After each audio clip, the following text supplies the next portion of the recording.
Oke, halo semuanya. Di kesempatan kali ini, di video kelima kali ini, saya akan membahas mengenai fungsi solve dan reduce pada polinomial.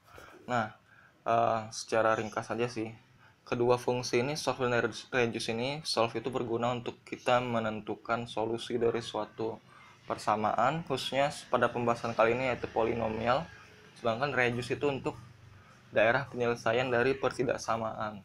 Khusus dalam kali ini juga dalam bentuk polinomial.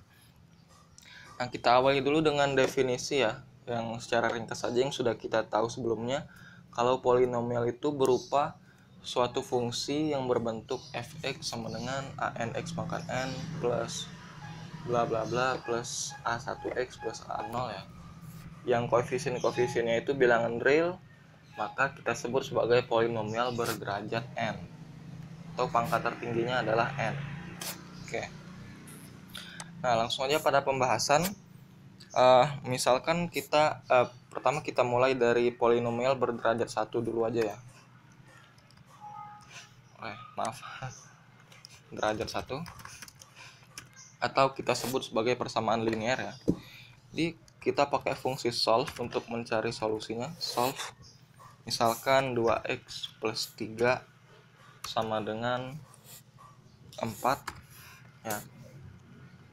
X, lihat ya, tanda sama dengannya harus 2 kali untuk dia bikin persamaannya. Nah, sedangkan X di sini sebagai parameter dari persamaan yang ingin kita selesaikan ya.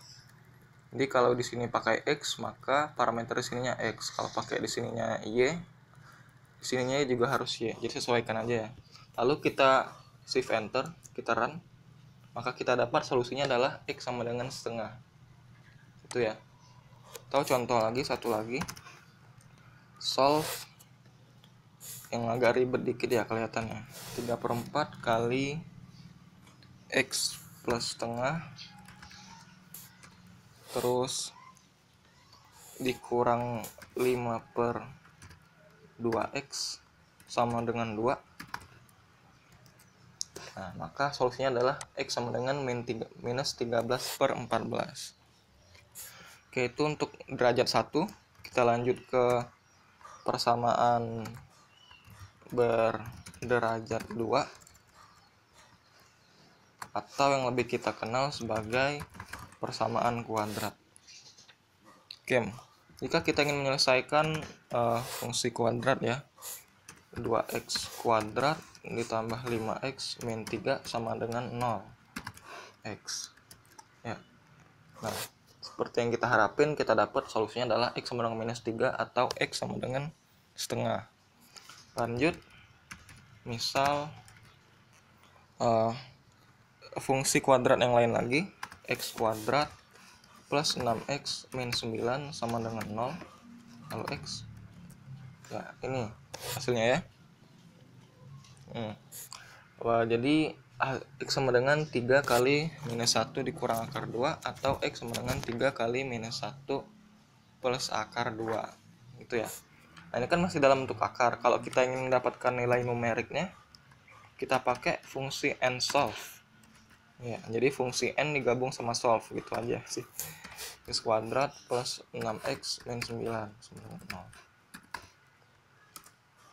0 ya. Maka kelihatan ya, ini dalam bentuk desimalnya x sama dengan minus 7,24 sekian dan atau x sama dengan 1,24 sekian gitu teman-teman ya. Untuk fungsi kuadrat ini kita juga kenal yang sama diskriminan ya, mencari diskriminan suatu fungsi kuadrat, di mana diskriminan ini menentukan apakah dia punya fungsi yang punya solusi yang sama, punya solusi yang berbeda, atau punya solusi bukan bilangan real.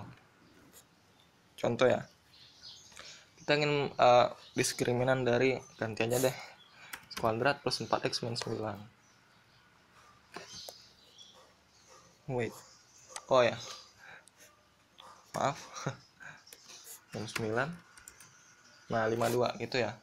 Ini tanpa harus pakai sama dengan 0 atau sama dengan apa. Ini diskriminan dari sini, dari fungsi ini adalah 52. Artinya persamaan ini kalau kita bentuk dalam x kuadrat plus 4x min 9 sama dengan 0, dia bakal punya dia bakal punya dua solusi akar yang berbeda gitu ya. Contoh yang lain lagi deh. Misal diskriminan dari x kuadrat plus 3x plus 4 ya. Ya, diskriminannya ternyata minus 7. Artinya dia memiliki solusi bilangan imajiner atau bukan real gitu ya. Nah, itu untuk solusi order 2 atau bilangan kuadrat atau fungsi persamaan kuadrat ya. Kita lanjut ke order atau derajat banyak. Derajat banyak artinya lebih dari 3 dan sebagainya ya. Lebih dari atau sama dengan 3. Nah, misal kita ingin mencari berbagai solusi dari x pangkat 8 sama dengan 1. Ini yang sederhana dulu deh. Nah, kelihatan ya. Jadi ada 1 2 3 4 ada 8 solusi dari persamaan x pangkat 8 sama dengan 1 pada himpunan bilangan kompleks ya. Beberapa diantaranya merupakan bilangan imajiner murni ya. Terkadang kita nggak butuh solusi di bagian imajiner ya. Jadi kalau kita hanya pengen solusi di himpunan bilangan real, itu kita tambahin parameter satu lagi, x pangkat 8 sama dengan 1, lalu x, lalu reals. Nah, reals ini menyatakan domain dari solusinya ini di mana. Jadi kita pengen cuma di himpunan bilangan real kan. Jadi kalau kita run si enter, nah kita dapat solusinya, dia langsung meringkasnya solusi di bilangan real itu adalah x sama dengan minus 1 dan x sama dengan 1. Oke. Contoh yang lain lagi. Sebelum itu selain reals juga ada domain-domain lain ya. Contoh selain reals itu ada integers, ini berarti bilangan bulat. Lalu rationals, ini berarti bilangan rasional. Lalu kompleks, bilangan kompleks, dan lain-lain. Silakan kalian cari sendiri ya. Oke. Domain yang ada sebagai berikut itu ya. Nah, selanjutnya contoh yang lain lagi. Misal kita ingin mencari solusi dari, kita pakai nsolve ya, dari 2x pangkat 6 ditambah 4x pangkat 3 tambah x kuadrat kurang 90 sama dengan 0. Nah, kalau kita run, dia bakal ya gitu ya. Jadi beberapa diantaranya merupakan bilangan kompleks. Jadi kalau kita pengen cuma solusi di bagian bilangan real, ya kita pakai domainnya tadi 2x pangkat 6 4x pangkat 3 ditambah x kuadrat dikurang 90 sama dengan 0. Nah, ini pakai reals ya. Jangan lupa juga kita pakai nsolve di sini, artinya kita pengen mencari solusi secara numerik. Ya, ini ya. Jadi solusi di bilangan real itu x adalah minus 1,96 sekian, sedangkan x yang kedua itu 1,78. Itu ya. Nah, sekarang yang lain lagi, satu lagi deh. Sekali lagi. Misal 2x pangkat 4 tambah x tambah 1 sama dengan 0. Kita langsung mau nyari solusi di himpunan bilangan real. Apakah ada? Nah, artinya ini kan himpunan kosong ya. Artinya dia tidak memiliki solusi di himpunan bilangan real. Artinya semua solusinya berada di himpunan bilangan kompleks. Coba kita lihat apakah semuanya kompleks. Ya, kompleks semua ya, karena ada bilangan i di sini, artinya dia kompleks semua. Oke, kita balikin aja ke solusi di bilangan real.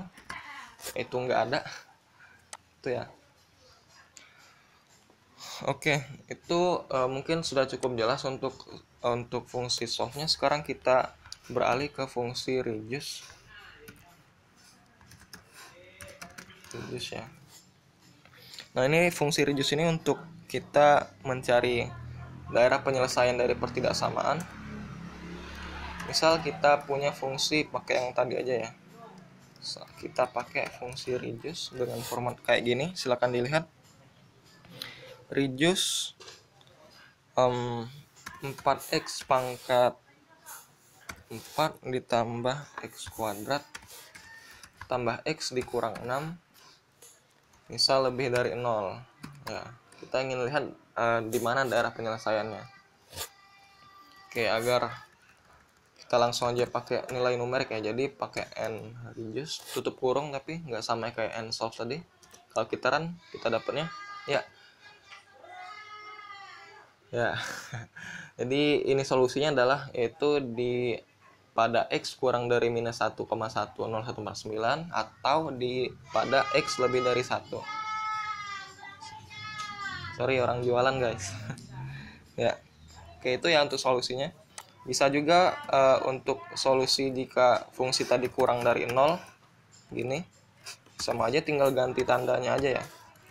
X kuadrat tambah x dikurang 6 kurang dari 0. Ya, solusinya dia ada di interval yang di tengah-tengah gitu ya. Nah, sekarang misal kita ada fungsi lain lagi, n reduce. Kita ingin melihat daerah penyelesaian dari pertidaksamaan x kuadrat plus 6x min 9 kurang dari 0 x. Nah, itu ya, sama aja jadinya. Oke. Sekarang misal kita ingin melihat solusi dari sini. Misalkan x kuadrat plus 1 lebih dari 0 x. Apakah output yang dihasilkan? Ya, true ya. Apa artinya dari true ini? Artinya dia untuk semua x sembarang x, persamaan ini x kuadrat plus 1 itu sudah pasti lebih dari 0 karena ya bilangan kuadrat kan. Artinya dia sudah otomatis lebih dari 0. Apalagi ditambah 1 gitu kan. Sebaliknya kalau n reduce dari x kuadrat plus 1 kurang dari 0 x, ya tentunya solusinya adalah false gitu ya. Sekarang yang terakhir, apakah fungsi reduce ini bisa kita gunakan untuk persamaan? Ya, misal langsung aja ya, x kuadrat plus 6x min 9 sama dengan 0x. Apakah bisa? Ya, ternyata bisa ya. Jadi kesimpulannya fungsi reduce ini penggunaannya lebih luas dibanding fungsi solve tadi. Kalau fungsi solve tadi kan cuma untuk persamaan, sedangkan fungsi reduce ini bisa untuk persamaan dan pertidaksamaan. Oke, itu dulu untuk hari ini, untuk video kali ini. Maaf ribut juga ya. Jadi itu untuk fungsi solve dan reduce-nya. Semoga bermanfaat teman-teman. Oke, saya akhiri. Wassalamualaikum warahmatullahi wabarakatuh.